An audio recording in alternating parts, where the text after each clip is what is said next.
Hey, hello guys, welcome back to my channel মিষ্টি B Banerjee. তো চলে এসেছি নতুন একটা সুন্দর ভিডিও নিয়ে তোমাদের কাছে। তো চলো দেখা যাক ভিডিও ক্লিপটা।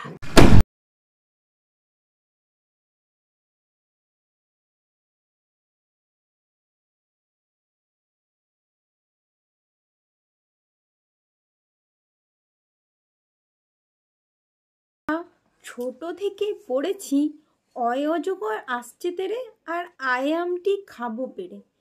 তো অজগর কি সত্যি তেরে আসে? কি অজগর কি সত্যি তেরে আসে? চলো।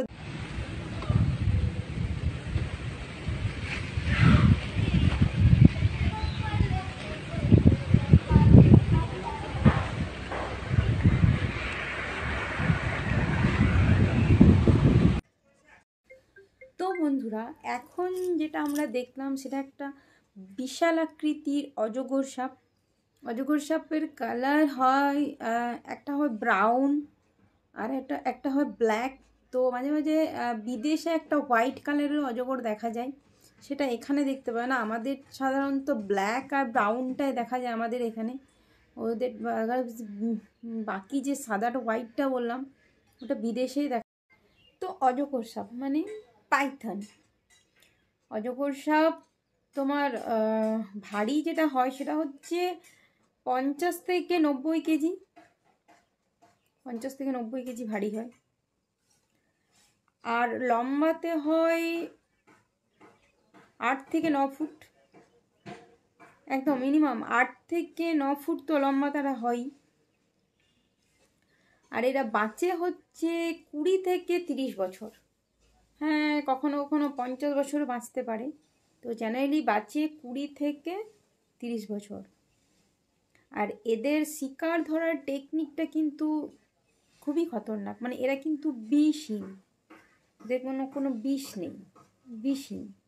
এদের শিকার ধরার টেকনিকটা আমি তোমাদেরকে একটু আলোচনা করব। তো চলো দেখতে থাকো।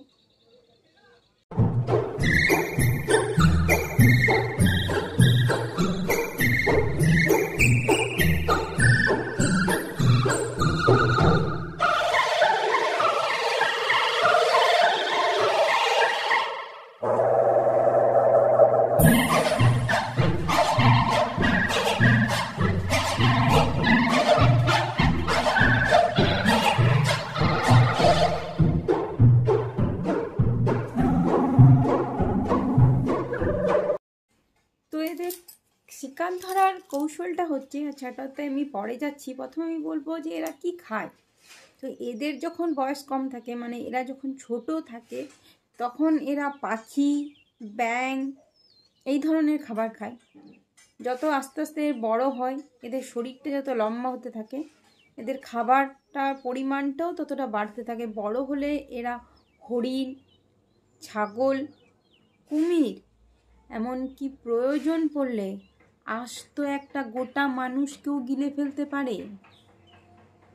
বিষবিহীন, কিন্তু মানুষ গিলে খায়। এটা এতটাই খতরনাক। তো এরা খাবার, এর যে শিকারটাকে, যে ছাগল, গরু বা মানুষ যাই ধরুক কেন, তাকে পেঁচিয়ে পেঁচিয়ে পেঁচিয়ে, প্রথমে তাকে পেঁচিয়ে পেঁচিয়ে গলাটা থেকে শরীর তার গোটাটায় পেঁচিয়ে পেঁচিয়ে চিপে ধরে থাকবে। তারপর সে যখন শ্বাসরোধ হয়ে মারা যাবে, তখন তাকে মাথার দিক দিয়ে গিলে নেবে। মানে অজগর সাপের শিকার ধরা এটাই টেকনিক। অজগর সাপ সবসময় মাথার দিক থেকে গেলে, এটা একটা মানুষও হতে পারে, একটা হরিণও হতে পারে, আর একটা কুমিরও হতে পারে। তো বুঝতে পারছো যে কতটা খতরনাক এই সাপ? একবার আন্দাজ করে দেখো যে কতটা খতরনাক। একটা মানুষও গিলে খাওয়ার ক্ষমতা রাখে। কিন্তু বন্ধুরা, এই সাপকে আমরা মানুষ খেকো সাপ বলতে পারি না। এরা যে সব সময় মানুষ খায়, মানুষের সন্ধানে বেরিয়ে আসে, তা না। কিন্তু সবসময় মানুষের সন্ধানে বেরোয় না। এরা যখন এদের খাবারের অভাব হয়, যখন এরা দীর্ঘদিন ধরে খেতে পায় না, বনে জঙ্গলে যেখানে এরা থাকে, বাসস্থানে যেখানে, বিশেষ করে জলাশয়ে এই সাপগুলো থাকে, তো যেখানে খাবার এরা পায় না, তখন এরা লোকালয়ে চলে আসে। আর ঘাপটি মেরে বসে থাকে কোনো মানুষের সন্ধানে। অস্ট্রেলিয়াতে তোমরা হয়তো অনেকেই জানো, অস্ট্রেলিয়াতে বিউ বলে একটা বাচ্চা শিশুকে একটা অজগর সাপ ধরে নিয়েছিল। তো সেই শিশুটি ক্যানেলে মানে সুইমিং পুলের সাইড দিয়ে হাঁটছিল, আর অজগর সাপটি ওকে কিন্তু অনেকক্ষণ ধরে দেখছিল, লক্ষ্য রাখছিল। তো মানে সুযোগ পেয়ে বাচ্চাটাকে নিয়ে জলে মানে বাচ্চাটাকে প্রথমে জলে ফেলে দেয়, তারপরে সাপটা নিজেও জলে পড়ে জলের ভেতরে বাচ্চাটাকে পেঁচিয়ে শ্বাসরোধ করে গিলা খাবার চেষ্টা করে, কিন্তু তার বাবা থাকার জন্য তার বাবা মানে লোকজন ডেকে পাশে তারপর ছাড়িয়ে তার মেয়েকে বাঁচিয়ে নেয়। এটা অস্ট্রেলিয়ার একটা ঘটনা। এরকম অনেক ঘটনা আছে অজগর সাপের, এরা তোমরা হয়তো শুনে থাকবে অনেকেই অনেক কিছু। তো এই সাপ বেশি দেখা যায় মানে সবকার বেশি পরিমাণ হচ্ছে দক্ষিণ পশ্চিম এশিয়াতে আর দক্ষিণ পূর্ব দিকে। হ্যাঁ, এমনটা নয় যে এদিকে নেই, লোকালয়ে একদমই নেই তা না, এদিকেও আছে। মাঝে সাঝে তো এখান সেখান বেরিয়ে যায়, তোমরা খবরে টিভিতে সবখানে দেখতে পাও। অনেকে আবার অরিজিনালি দেখেছে। আমাদের এইখানে একবার অরিজিনালি বেরিয়েছিল, হ্যাঁ সেটা অনেক দিন আগে, তখন আমি দেখেছিলাম। অনেকটা বড়, অত সাইজ ছিল না, ছোটোর মধ্যেই কিন্তু অজগর ছিল। যাই হোক, বন দপ্তর থেকে ডেকে ওটা নিয়ে গেছে, ওরা বন দপ্তরে খবর দেওয়া হয়েছিল, তারপরে ওরা ওটাকে নিয়ে গেছে।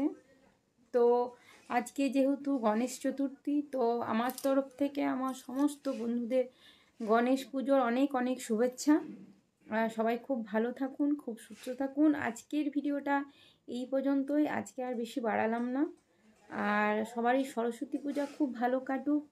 সবাই সরস্বতী পূজাতে অনেক অনেক আনন্দ করো, অনেকটা মজা করো। আর সরস্বতী পূজার পরের দিন থেকে এইচএস পরীক্ষা, তো আমার তরফ থেকে এইচএস পরীক্ষার্থীদের পুরো শুভকামনা রইল। তাদের পরীক্ষা যেন খুব ভালো হয়, তারা যেন খুব ভালো রেজাল্ট করতে পারে, পরীক্ষা দিতে পারে। তো চলো, টাটা, বাই বাই।